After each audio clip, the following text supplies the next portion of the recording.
잠시 기도하시겠습니다. 성령 하나님, 말하는 자나 듣는 자가 하나가 되게 하여 주시옵소서. 예수 그리스도의 이름으로 기도합니다.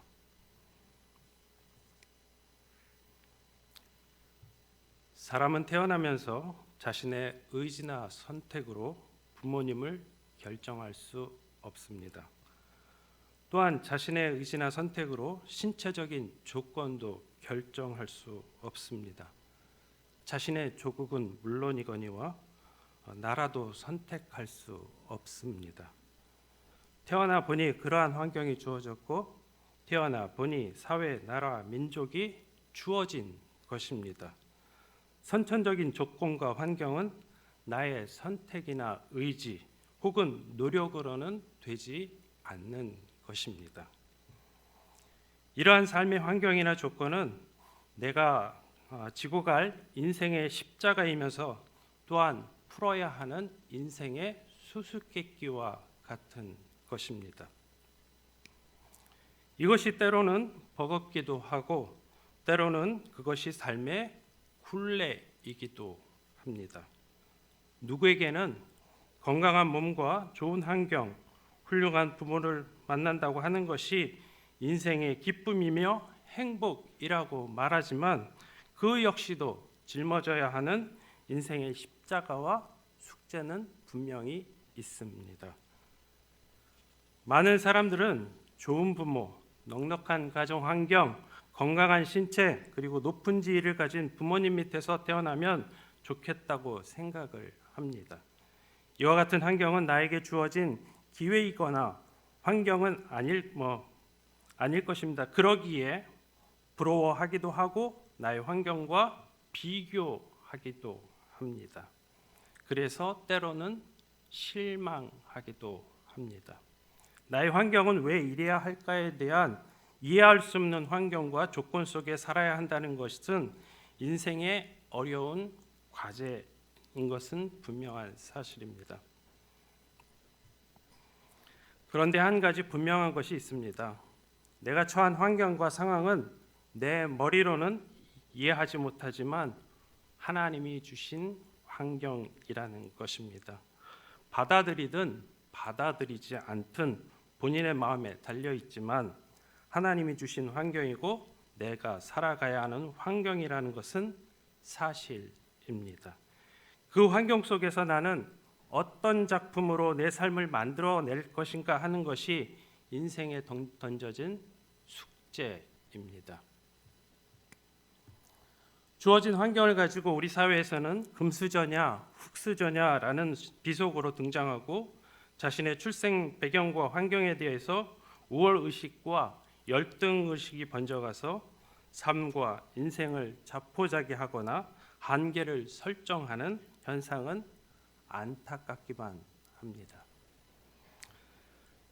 여러분들이 읽고 있는 성경에 기록되어 있는 모세나 다윗의 출신 배경을 보고 좋다고 말하는 사람은 없습니다.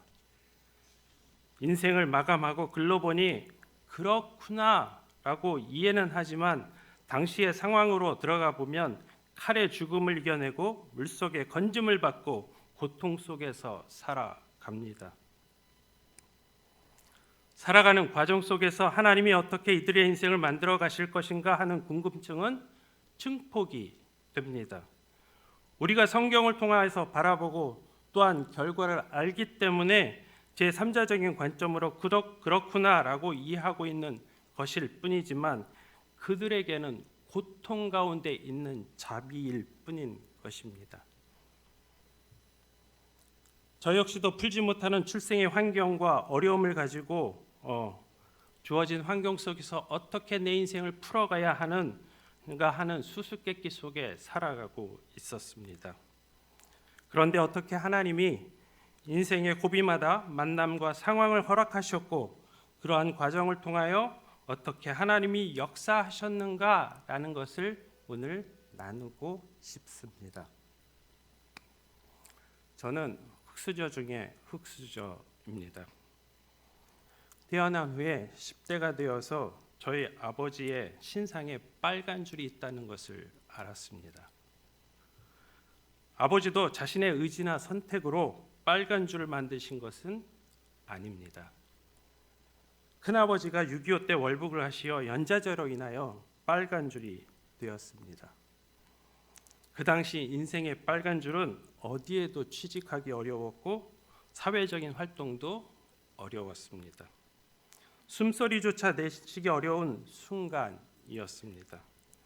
그러니 아버지의 입장에서 보면 얼마나 억울하셨고 얼마나 형님을 원망했을까요? 그런 배경에서 큰아들인 제가 소위 신이 내린 직장이라는 대한민국 최고의 직장인 연세의료원에 입사를 했으니 아버지의 기쁨은 하늘을 찌를 듯 합니다. 그것은 급여가 많아서가 아닙니다. 안정적인 직장이어서도 아닙니다. 사회적인 위치가 좋아서도 아닙니다. 그날 이후로 음지에 계셨던 아버지의 삶이 양지로 올라올 수 있었기 때문입니다. 그런 아버지의 기쁨을 알고 있는 외아들이기에 아버지와 직장은 동일시 되었고 아버지의 인생에 보상을 주는 기쁨의 의료원의 생활이 저는 행복했습니다. 음지에서 살던 아버지의 인생이 양지로 나옴으로 인하여 기쁨이 가득하니 제가 연세의료원을 사직하거나 혹은 멀리 떠나는 것은 제 인생에 있을 수 없는, 아니 해서는 안 되는 행동 중에 하나였습니다. 이런 제 인생에 하나님의 부르심의 시발점이 된 것이 2010년 5월입니다. 그 당시 연세 의료선교센터 소장님이셨던 이민걸 교수님이 저를 부르십니다. 그리고 한 말씀을 하십니다. 아프리카 케냐를 다녀오면 좋겠어요라고 넌지식 권유를 하십니다. 당시 저는 아프리카 케냐가 어디 있는지 몰랐습니다. 그리고 그렇게 먼 거리를 중간 관리자가 10일 정도의 휴가를 내고 다녀오는 것이 여간 부담스럽지 않았습니다. 2010년 6월 복도에서 이민걸 교수님을 또 뵈었습니다. 인사를 나누었는데 교수님의 첫 말씀이 아프리카 케냐를 다녀왔으면 좋겠다라는 말씀입니다. 이민걸 교수님의 마음에는 제가 아프리카 케냐를 다녀와야만 하는 일종의 사명감으로 충만하셨던 것 같습니다. 여러분이라면 이 상황에서 어떤 생각을 하실까요? 저는 그 말씀을 듣자마자 드는 생각이 있었습니다. 왜 반복을 하실까? 이민걸 교수님은 왜 반복하여 저 같은 사람에게 말씀하실까라는 생각이 들었습니다. 여러분, 반복은 중요합니다. 꼭 해야만 하는 일이기에 반복해서 말을 하잖아요. 여러분도 여러분 자녀에게 반복해서 말하는 것이 있지요. 왜요? 중요하기 때문에 그렇습니다. 저는 이 반복해서 하시는 말씀에 순종해야 한다는 생각에 이르게 되었습니다. 그리고 2010년 8월 6일에 케냐를 향하여 발걸음을 옮겼습니다. 그곳에서 하나님의 부르심을 경험하게 됩니다. 제가 케냐에서 하나님의 부르심을 경험했다고 하여도 그것이 사실인지 아니면 나만의 착각인지 모르기에 제가 확인을 하고 싶었습니다. 그래서 2011년 1월에 가족을 데리고 한 번 더 케냐를 다녀왔습니다. 두 번째 방문에서도 또 다른 하나님의 부르심을 경험하게 되었습니다. 우리나라 속담에 기왕이면 삼세판이라는 말이 있잖아요. 한 번 더 확인하고 싶은 마음이 들었습니다. 그래서 2012년 1월에 가족들을 데리고 다시 한번 다녀왔습니다. 그리고 나서 가족들에게 의견을 들어보고 싶었습니다. 우리 가족이 케냐에 있어서 살아도 될까? 당시 아이들은 케냐가 너무 좋았나 봅니다. 무조건 오케이를 합니다.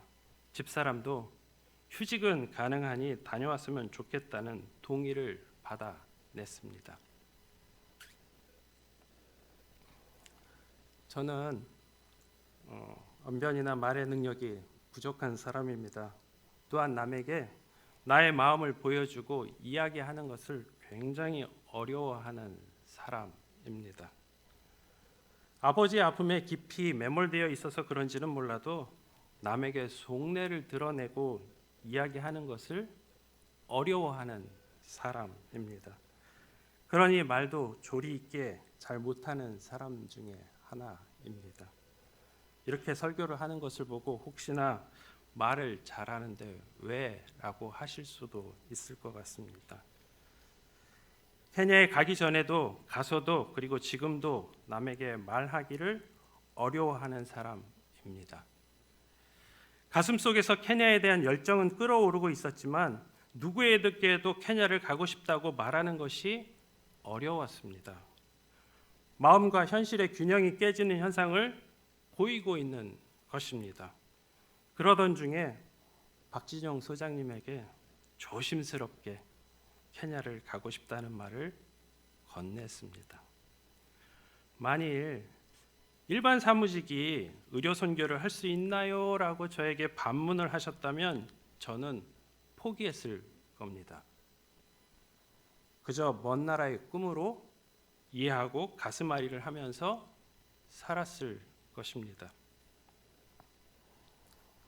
박진영 소장님은 거친 비바람 속에 서 있는 작은 나무를 돌보듯 저의 말에 귀를 기울여 주셨고 제가 말하기 어려운 것을 대신하여 선교센터와 의료원에 말을 해 주셨습니다. 그리고 기회를 얻을 수 있었습니다. 서류를 제출하고 인터뷰를 하면서 힘들고 어려웠다고 생각했던 길들이 열리기 시작했습니다. 박진영 소장님의 브릿지가 되어 저희 가족은 그 브릿지를 통하여 한국에서 케냐로 삶의 터전을 옮길 수 있었습니다.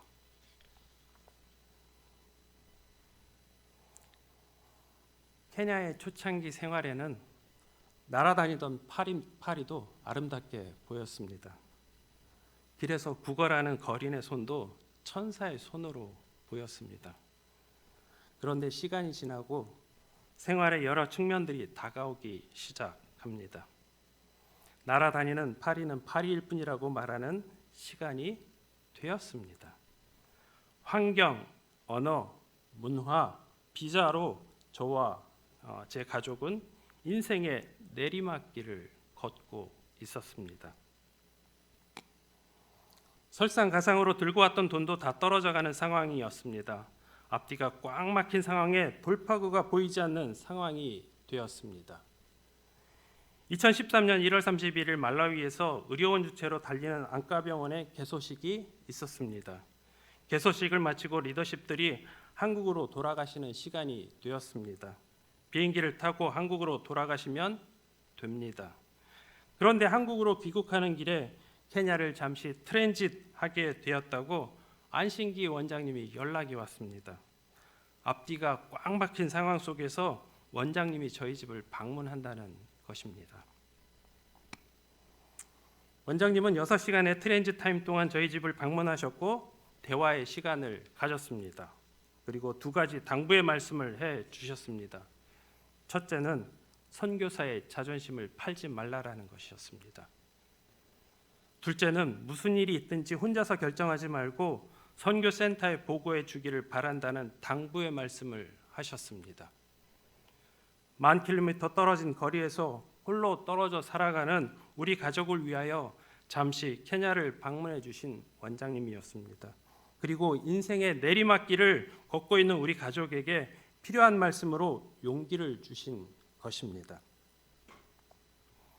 이 만남으로 인하여 다시 한번 나의 신분이 무엇이고 어디서 파송을 받았는가에 대한 확신을 하는 시간이 되었습니다.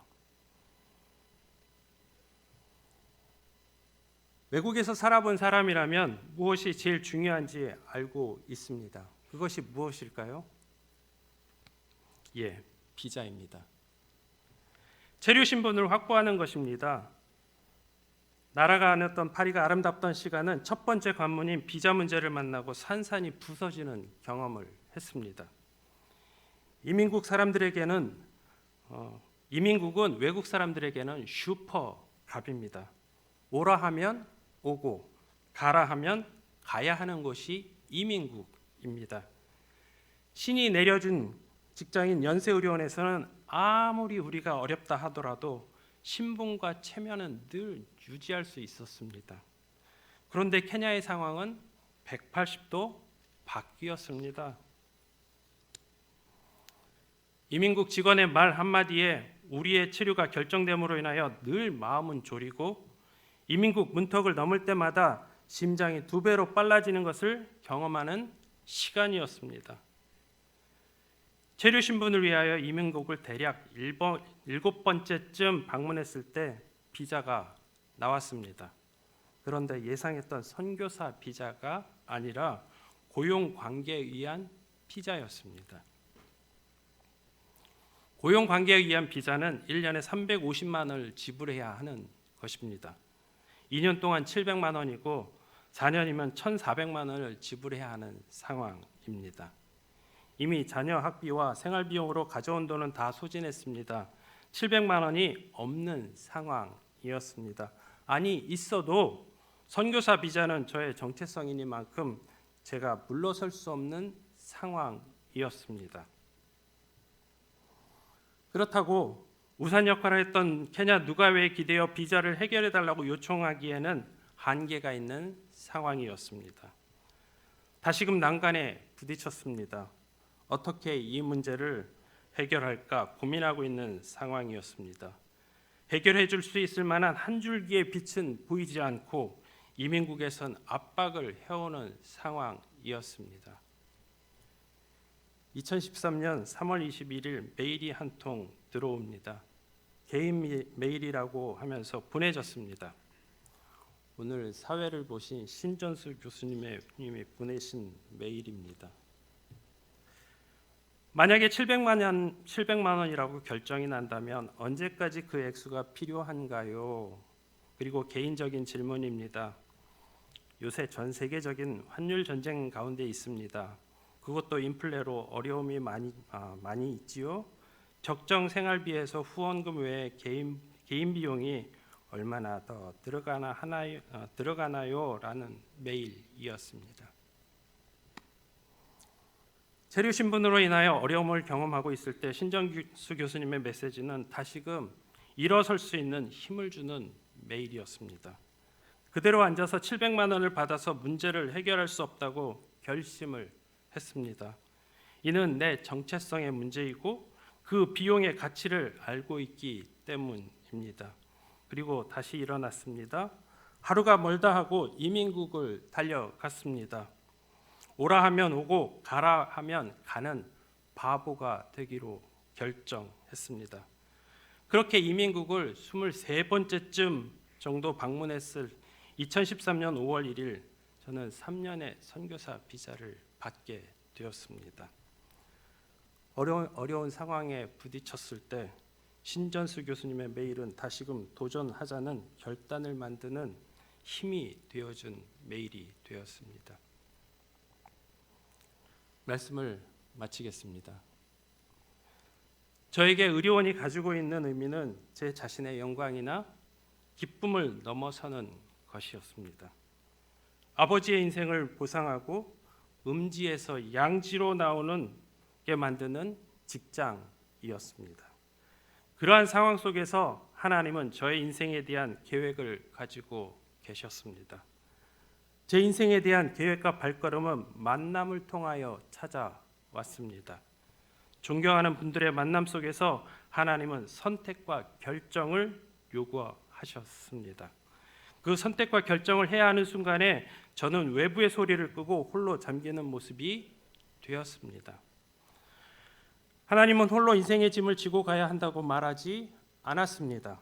수많은 인생의 멘토와 스승을 만나게 하셨고 하나님이 원하시는 선택과 결정을 내리도록 천사들을 보내셔서 이끌어 주셨습니다. 그 인도하심에 따라 선택하고 결정을 내릴 때 새롭게 제 인생의 길을 바꾸는 순간을 경험하게 되었습니다. 그렇게 저는 네 분의 멘토들을 통하여 저의 인생을 선교사로 걸어가게 되었습니다. 감사합니다.